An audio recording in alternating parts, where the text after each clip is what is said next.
Hey y'all, they mess with your money so much till there was a story about 2 years ago where a first lady, a white first lady, y'all probably heard this story, where the husband left her or something and left her in dire straits. So she goes to get a OnlyFans and makes money off of that to replace her lifestyle that she had with this pastor, which I think they were kind of living large, maybe. In your particular case, people knew your divinity because they had gleaned off of your prayers or your presence, your essence. And so they methodically tried to break your money system down so that you would go on OnlyFans. So these people try to put you in desperation, in a spirit of desperation.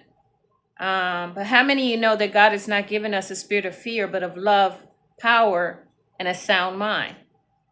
So these folks really thought they were more than what they were in a sense of power, right? They had none, but they thought if they grouped up, you know, there's powers in numbers. But what kind of numbers are we talking about?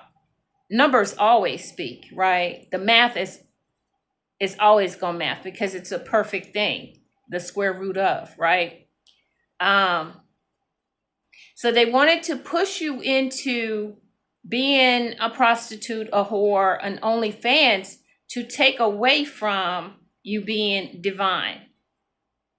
And they thought that they were bigger than God, so that your money, they could try to make one thing your source. And if they take that away, you're nothing. But when you are born into, you're engrafted into God's system of provision, right? You're in a different provision. He'll send angels at places to make sure you go through. Even though there might be a devil on the same row doing the paperwork, the angel will get your particular paperwork and push it through. And not illegally, it's because you are just due the help. So these people try to dry up everything about you to keep you from looking pristine, to keep you from being innocent in the way that you are, right? You don't do witchcraft, black magic, or anything. You know how to fight back, but you don't do things to hurt people. You don't try to get items from people to hurt them. That's not your heart intent. And it's certainly not God's intent to go steal from somebody else or to take their life or to tie up so many years of their life that they feel like they have nothing left. So in essence, these people were probably hired by someone who is in prison, has gone to prison or whatever, and they didn't like your freedom. They didn't like your freedom in Christ. They didn't like your freedom in the spirit realm. They didn't like that you were free to be yourself, right? At whatever self you are. It's okay to be yourself and to be made in the image of who you believe in. What do you believe in? Like it will show what you believe in or what you don't believe in. It will show no matter how many masks you wear, how many lies you tell, that set up spirit, how you try to set other people up to look like you.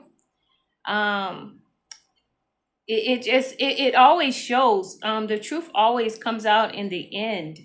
And people when they find out the truth about this particular situation, they're going to be taken aback because it was years of torment, years of torture, years of lies, years of poverty. For what? For what? You're in the kingdom. You are a child of God. So you were never poor, right? You can be poor in spirit, but if you have God, you're not poor. You have a higher source that you believe in. You're never poor. You're never without. But this is what they projected, and people were looking at your life like, and then you're telling everybody, hey, something's wrong. Something is wrong here. I could not fuck up my own life like this. Not when all my intentions are pure. Yeah, so they got hell to pay because they thought it was funny. And nothing's funny to God concerning his babies. It's like, okay, boop, I got you. God took out a whole town. He actually, yeah, he told them, don't spare anybody. Yeah, so it's whatever you believe in. I love y'all. Bye-bye.